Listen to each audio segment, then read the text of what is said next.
Good morning friends. GST platform के YouTube channel में आप सभी का स्वागत है। जी हाँ फ्रेंड्स, जीएसटी का जो एमनेस्टी स्कीम है जिसके अंदर आपको 128 ए में इंटरेस्ट और पेनल्टी की माफी दी जा रही है, उसके अंदर फाइलिंग लास्ट डेट है 30 जून, यानी कि 3 से 4 दिन आपके पास बचे हैं। अगर आपने अभी तक फाइलिंग नहीं की है तो इमीडिएटली अपने कंसल्टेंट, अपने प्रोफेशनल से जा करके अपनी इस फाइलिंग को कंप्लीट करा लें, इसके बाद आपको ये ऑप्शन नहीं मिलेगा।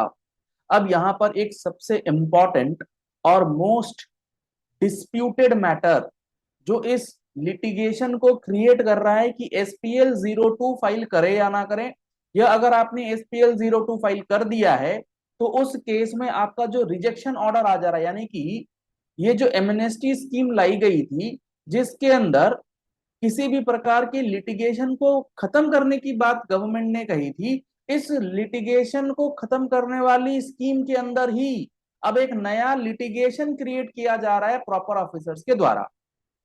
और वो क्या है? वो ये है कि आपने जो अपनी जीएसटीआर 3B की रिटर्न्स डिले से फाइलिंग करी है, उस डिलेड फाइल्ड जीएसटीआर 3B के ऊपर जो इंटरेस्ट का अमाउंट है वो अगर डिमांडेड है तो उसका आप बेनिफिट इस एमनेस्टी स्कीम में नहीं ले सकते हैं, पॉइंट नंबर 1। पॉइंट नंबर 2, अगर आपका 75 सबसेक्शन 12 के अंदर डीआरसी 07 ऑर्डर पास हो गया है तो उस केस में अगर आप एसपीएल फॉर्म्स फाइल कर रहे हैं तो उसे रिजेक्ट किया जा रहा है, या फिर कई सारे लोग उसको फाइल करने से पहले कंफ्यूज हैं कि फाइलिंग करें या ना करें। तो सबसे पहली बात तो ये समझ लीजिए कि अगर आपका 75-12 का मैटर भी है तो आप अगर 17 18 18 19 19 20 के लिए जा रहे हैं तो आपको एमनेस्टी स्कीम का फॉर्म 100% फाइल करना चाहिए।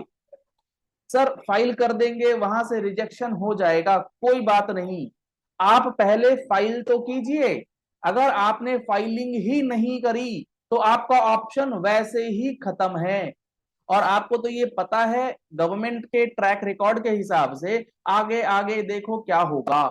क्या पता आगे चल के 75-12 को लेकर के कोई ना कोई वेवर स्कीम या कोई ऐसी क्लैरिफिकेशन आ जाए, क्योंकि ऐसा बिल्कुल भी इंटेंशन, अभी हम लोग देखेंगे सर्कुलर क्या है, प्रोविजन क्या है। तो सबसे पहली चीज, 75-12 से कोई भी आपको रेस्ट्रिक्शन जो है इस एमनेस्टी स्कीम में आएगी या नहीं आएगी? अगर आएगी तो बहुत लिमिटेड, बहुत ही लिमिटेड पर्पसेस के लिए वो आएगी। तो फाइलिंग जो है वो तो पहले कीजिए।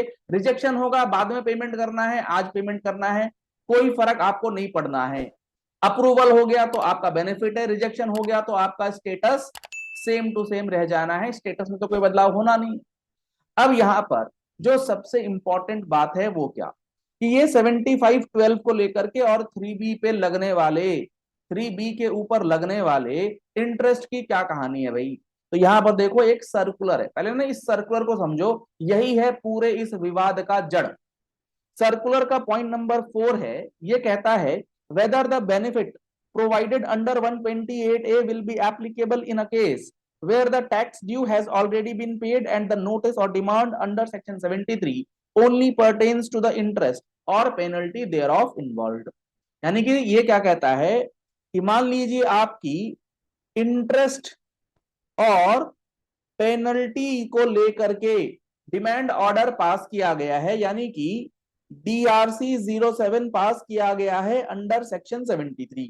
और जब डीआरसी 7 पास होता है 73 में तो टैक्स, इंटरेस्ट और पेनल्टी तीन कंपोनेंट होते हैं, लेकिन टैक्स चूंकि आपने ऑलरेडी पे करा हुआ है तो अब डीआरसी 7 जो इशू हुआ वो हुआ लेट सपोज सिर्फ और सिर्फ इंटरेस्ट और पेनल्टी को लेकर के। तो क्या इसके लिए हम एमनेस्टी में जा सकते हैं? तो ये सर्कुलर कहता है yes, where the tax due has already been paid and the notice और demand orders under section 73 only pertains to the interest और penalty involve, the same shall be considered for availing the benefits of 128। Simple एक line ये कहता है कि अगर आपका order section 73 का है तो आपको एमनेस्टी का बेनिफिट मिलेगा अगर आपका टैक्स पेड है। अब यहां पर बात आती है कि जीएसटीआर 3B लेट से फाइलिंग हो रखी है। ठीक है, जीएसटीआर 3B लेट से फाइलिंग हो रखी है, ओके। इसके ऊपर हम लोगों ने लेट फीस पे करा हुआ है, ओके। अब इसका जो टैक्स ऑलरेडी पेड है और इसके ऊपर लगने वाले इंटरेस्ट को डिमांड किया गया है अंडर सेक्शन 73।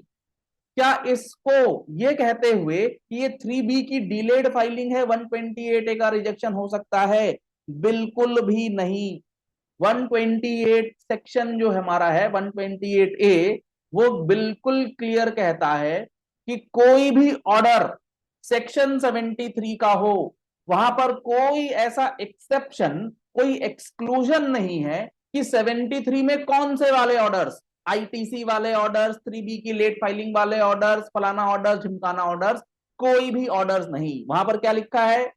सेक्शन 73 के अंदर कोई भी ऑर्डर्स आपको दिए गए हैं वो एमएनएसटी के लिए एलिजिबल हैं, अगर आप उस एमएनएसटी की डेट से पहले टैक्स का पेमेंट, फॉर्म्स वगैरह फाइल कर देते हैं।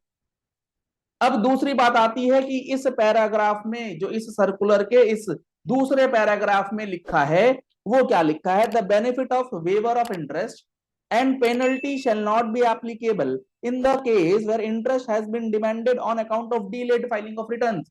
इसी लाइन की वजह से सारा बखेड़ा है। और delayed reporting of any such supply in return as such interest is related to the demand of interest on self assessment tax as directly recoverable under section 75(12).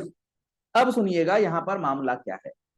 मान लीजिए आपने जीएसटीआर 3B डिले से फाइलिंग करी है, अब आपका interest का झगड़ा चल रहा है जो कि सेक्शन 73 में प्रोसीडिंग्स चल के खत्म हुआ और एक केस में हुआ सेक्शन 75(12) में। तो सबसे पहली चीज तो ये समझ लीजिए कि अगर आपका सेक्शन 73 के अंदर प्रोसीडिंग्स डिसाइड हो चुका है तो आपको 128A में जाने से कोई नहीं रोक सकता, क्योंकि circular can not override the provisions of the act. क्योंकि सेक्शन 128A को ही तो गाइडलाइंस, उसी के लिए तो गाइडलाइंस लाएगा ना सर्कुलर। अगर सेक्शन में कोई बात नहीं लिखी तो सर्कुलर उस चीज को बाइंड नहीं कर सकता। Point number 1। अब बात आती है कि आपने अगर डायरेक्टली 75(12) में डिमांड ऑर्डर, यानी कि 75(12) में DRC 7 अगर इशू कर दिया है इस पॉइंट पे कि 3B जो है वो लेट फाइलिंग हो रखी है, तो क्या आपके 75(12) के अंदर जो इंटरेस्ट का डिमांड है वो 128A के अंदर कवर होगा या नहीं? तो इसके अंदर आपको सबसे पहले अपनी एमएनएसटी की जो फॉर्म्स हैं वो फाइल करनी होंगी। प्रॉपर ऑफिसर आपको सो कॉज नोटिस इशू करेंगे, आपको एक्सप्लेन करना होगा वहां पर। क्या एक्सप्लेन करेंगे आप वहां पर? आप ये एक्सप्लेन करेंगे कि आपके केस में क्या 75 सबसेक्शन 12 एप्लीकेबल भी है या नहीं। क्या आपके केस में 75(12) एप्लीकेबल है या नहीं, इसके लिए आपको सेक्शन 75(12) के प्रोविजन को पढ़ना होगा। और सेक्शन 75 सबसेक्शन 12 का प्रोविजन ये कहता है कि जहां पर आपका सेल्फ असेस टैक्स, जहां पर आपका self assess tax as per your return अगर वो अनपेड है, तो चाहे 73 74 में कुछ भी बात लिखी हो, कोई नोटिस फोटिस देने की जरूरत नहीं है, आप उसे रिकवर कर सकते हैं अंडर सेक्शन 79। जब आप अंडर सेक्शन 79 रिकवर करते हैं तो रिकवर किस अमाउंट को कर सकते हैं? अगर कोई अमाउंट अनपेड है, कोई अमाउंट पेएबल है। तो यहां पर जब आपका कोई अमाउंट अनपेड है, अब मैटर क्या है कि 17 18 18 19 19 20 आपका एलिगेशन क्या है एज अ प्रॉपर ऑफिसर कि आपने लेट फाइलिंग करी है, मीनिंग देयर बाय आपने टैक्स लेट से पे किया है। क्या लेट से पे किया गया टैक्स अनपेड टैक्स है? जी नहीं। क्या आपने टैक्स पे कर दिया है? बिल्कुल टैक्स पेड है, वो अनपेड टैक्स नहीं है। जब तक वो अनपेड नहीं है तब तक 75 सबसेक्शन 12 इन्वोक ही नहीं हो सकता। तो सर फिर 75(12) का पर्पस ही क्या है? क्योंकि 3B का जो फॉर्मुलेशन है, पोर्टल जो है वो ऐसा ही बना हुआ है कि बिना टैक्स पेमेंट के तो 3B फाइलिंग ही नहीं होगी। बिल्कुल सही बात है। और इसी बात को ध्यान में रखते हुए गवर्नमेंट ने फिर फर्दर एक्सप्लेनेशन भी डाला है कि भाई अब जो ये सेल्फ असेस टैक्स है, क्योंकि ऊपर जो लिखा है ना कि सेल्फ असेस टैक्स जो अनपेड है ये प्रैक्टिकली तो होगा नहीं, तो इस सेक्शन को लाइवली कैसे बनाए रखें? तो इसके लिए इन्होंने बोला कि सेल्फ असेस टैक्स में हम सिर्फ वही अमाउंट नहीं लेंगे इसमें अब हम उसे भी इंक्लूड कर रहे हैं जहां पर आपका जीएसटीआर 3B और जीएसटीआर 1 में मिसमैच है, यानी कि 1 में आपने कोई अमाउंट डिक्लेयर कर दिया लेकिन आपने 3B में डिक्लेयर ही नहीं करा, तो ये भी हम मान लेंगे 1 वाली लाइबिलिटी को सेल्फ असेस टैक्स। ये करा ही इसलिए गया क्योंकि ये अनपेड वाली बात जो है वो तो रहेगी नहीं, 7512 इसमें लग नहीं सकता। तो 1 3B का मिसमैच अगर था और आपने डिक्लेयर नहीं करा, माइंड द वर्ड्स, डिक्लेयर नहीं करा, सर हमने 1 में डिक्लेयर करा अप्रैल महीने में, 3B में डिक्लेयर करा जाके मार्च महीने में, तो क्या यहां पर 75 लगेगा? Again no. वो तब लगेगा जब आपने कोई रिटर्न, कोई सप्लाई जीएसटीआर 1 में डिक्लेयर करी है बट आपने 3B में डिक्लेयर या इंक्लूड नहीं करी, बाद में कर दिया, then it is nowhere covered under section 7512। Honourable Calcutta high court ने भी इस बात की तवज्जो लेते हुए उस पे जजमेंट भी दिया है, कुद्दूस अली के नाम से जजमेंट है, जहां पर गवर्नमेंट हाई कोर्ट ने यह कहा कि अगर आपने 1 में डिक्लेयर कर दिया है बाद में 3B में डिक्लेयर करा है तो 7512 में डायरेक्ट रिकवरी नहीं होगी। आपको क्या करना है?